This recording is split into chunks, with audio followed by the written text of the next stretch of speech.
Hello everyone, a very warm welcome to concise classes. So student, आज आपका lecture 54 है और आज हम बात करेंगे फ्यूचर परफेक्ट कॉन्टिन्यूअस टेंस के बारे में। इसी के साथ स्टूडेंट आज आपका टेंसेस पूरी तरह से कंप्लीट हो जाएगा और इसके बाद हम स्टार्ट करेंगे वॉइस यानी कि active and passive voice. Okay, so let us start student.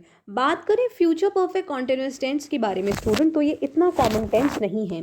कहने का मतलब है कि ये स्पोकन इंग्लिश हो चाहे फॉर्मल इंग्लिश हो, इतना ये टेंस यूज़ नहीं होता है, लेकिन इसका मतलब ये नहीं कि ये टेंस इंपॉर्टेंट नहीं है। ओके, ये इतना कॉमन नहीं है लेकिन ये ग्रामर में एग्जिस्ट करता है, दैट इज़ वाई इसे पढ़ना इंपॉर्टेंट है। ओके, सो बात करते हैं स्टूडेंट कि जब भी कोई सिचुएशन फ्यूचर परफेक्ट कॉन्टिन्यूअस में हम जब डिफाइन करते हैं तब उसका स्ट्रक्चर क्या होता है। देखिए, उसके पास सब्जेक्ट होता है, देन स्टूडेंट आप विल यूज़ करते हैं, देन आप हैव बीन यूज़ करते हैं और फिर आता है स्टूडेंट वर्ब की फोर्थ फॉर्म। वर्ब की फोर्थ फॉर्म को वर्ब की फर्स्ट फॉर्म जब उसमें आईएनजी लगा दिया जाता है उसे कहते हैं, और वर्ब की फोर्थ फॉर्म को हम प्रेजेंट पार्टिसिपल भी कहते हैं। ये सारी बातें मैं आपको प्रीवियस लेक्चर्स में बता चुकी हूँ। ओके, कई बार स्टूडेंट आप सब्जेक्ट के साथ विल की जगह शैल भी देखेंगे, लेकिन शैल का यूज स्टूडेंट इतना अब कॉमन नहीं है। ओके, आपको पढ़ाया जाता है कि आई और वी जब आए तब आप शैल यूज करेंगे, लेकिन अब शैल का यूज इतना कॉमन नहीं रह गया है। जनरली हम बस इसे इंट्रोगेटिव सेंटेंसेस में ही यूज करते हैं।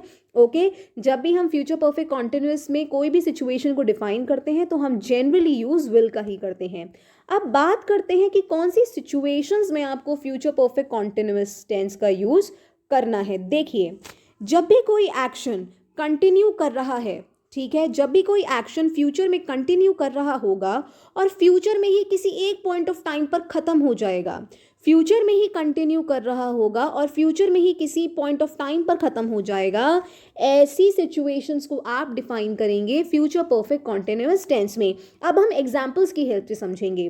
देखिए student, I will have been waiting here for 3 hours by 6 o'clock। देखिए स्टूडेंट, एक पॉइंट आप और दिमाग में रखिएगा, कॉन्टिन्यूअस टेंस और परफेक्ट कॉन्टिन्यूअस टेंस। जनरली क्या होता है, जब हम कॉन्टिन्यूअस टेंस की बात करते हैं, चाहे वो आपका पास्ट कॉन्टिन्यूअस हो, प्रेजेंट कॉन्टिन्यूअस हो या फिर आपका फ्यूचर कॉन्टिन्यूअस हो, तब उसके साथ हम फॉर और सिंस का यूज़ नहीं करते हैं, यानी कि एक टाइम रेफरेंस हम नहीं लेके चलते हैं। फॉर आप कब यूज़ करते हो, एक पीरियड ऑफ टाइम के लिए, ठीक है, और सिंस आप यूज़ करते हो एक पॉइंट ऑफ टाइम के लिए। ये सारी बातें मैं आपको प्रीवियस लेक्चर्स में बता चुकी हूँ। ओके, तो फॉर और सिंस का यूज आप कॉन्टिन्यूअस टेंस में नहीं यूज करते हो, लेकिन जैसे ही हम बात करते हैं परफेक्ट कॉन्टिन्यूअस टेंस के बारे में, यानी कि चाहे वो आपका प्रेजेंट परफेक्ट कॉन्टिन्यूअस हो, पास्ट परफेक्ट कॉन्टिन्यूअस हो या फिर फ्यूचर परफेक्ट कॉन्टिन्यूअस हो, तो वहां पर आपको ये टाइम रेफरेंस देखने को मिल जाते हैं। ओके, सो पहला सेंटेंस देखिए, I will have been waiting here for 3 hours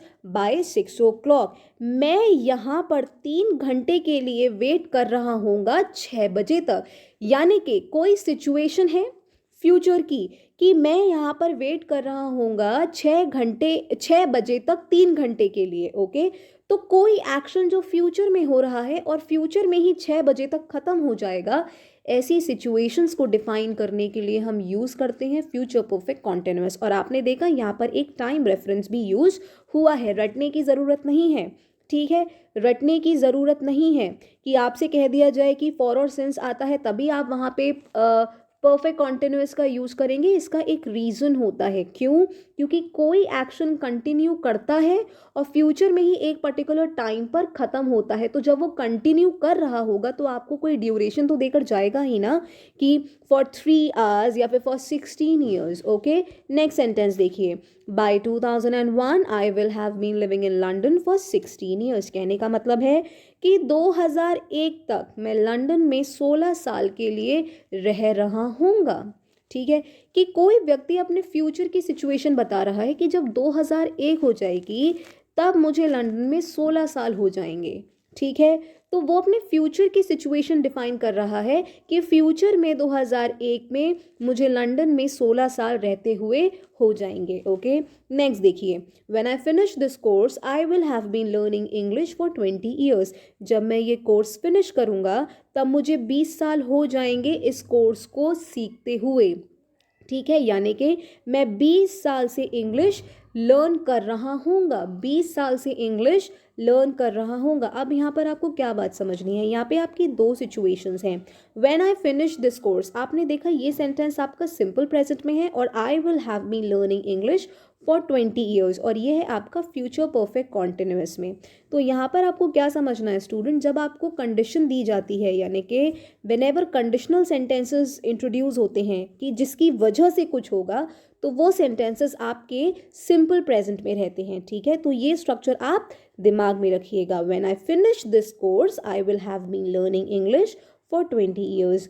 next बात करते हैं, next year I will have been working here for 4 years. अगले साल, ठीक है, अगले साल मैं यहाँ पर 4 साल से काम कर रहा होऊंगा। अगले साल मैं यहाँ पर 4 साल से काम कर रहा होऊंगा। I will have been working. When I come at 6 will you have been practising long. देखिए यहाँ पर एक कंडीशन है कि जब मैं 6 बजे आऊँगा, will you have been practising long, क्या तुम लंबे समय से प्रैक्टिस कर रहे होगे। ठीक है, ये आपका एक इंट्रोगेटिव सेंटेंस है।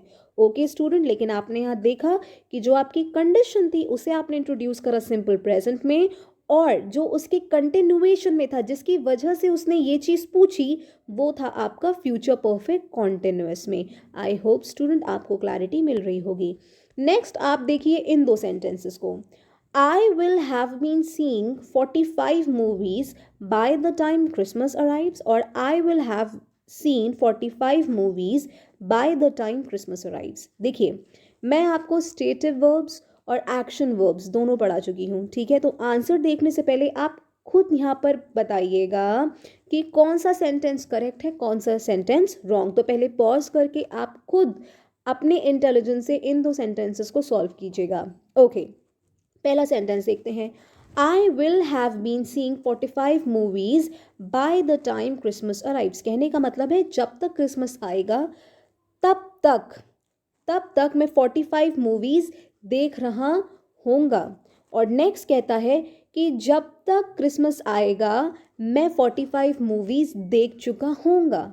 ठीक है, तो कौन सा सेंटेंस करेक्ट है, ये या फिर ये। सो स्टूडेंट ये सेंटेंस आपका करेक्ट है, वाई, और ये रॉन्ग है, क्यों। देखिए सी क्या है स्टूडेंट, सी आपकी एक स्टेटिव वर्ब है। ठीक है, यानी कि ये आपकी एक स्टेटिव वर्ब है, ये स्टेट को बता रही है। ओके, तो जब भी हम स्टेटिव वर्ब्स की बात करते हैं, ठीक है, स्टेटिव वर्ब्स की जब भी हम बात करते हैं, ये कभी भी आपकी कॉन्टिन्यूअस टेंस में यूज़ नहीं होती हैं। यहाँ पर स्टूडेंट बात हो रही है देखने की, कि जब तक क्रिसमस आएगा मैं 45 मूवीज़ देख चुका होऊंगा। ठीक है, और जब तक क्रिसमस आएगा मैं 45 मूवीज़ देख रहा होऊंगा। ठीक है, तो स्टूडेंट यहाँ पर सीन जो है ये आपकी एक स्टेटिव वर्ब है। ठीक है, स्टेटिव यानी कि जिसमें कोई एक्शन नहीं होता है। सिंस ये आपकी एक्शन वर्ब नहीं है, दैट इज़ वाई ये सेंटेंस आपका गलत है और ये सेंटेंस आपका करेक्ट है। क्यों, क्योंकि हम स्टेटिव वर्ब्स को कभी भी कॉन्टिन्यूअस टेंस में नहीं रखते हैं। मैंने आपको स्टेटिव और डायनामिक वर्ब्स बहुत डिटेल में पढ़ाया है। अगर आपने मेरा वो सेशन देखा है तो अब आकर आपको यहाँ पर कोई भी कंफ्यूजन नहीं हो रहा होगा। Okay, so that's all in today session people. Hope आपको आज का सेशन पसंद आया होगा। अगर सेशन पसंद आया हो तो वीडियो को लाइक करिएगा, चैनल को भी सब्सक्राइब करिएगा और ज़्यादा से ज़्यादा शेयर करिएगा। Thank you so much.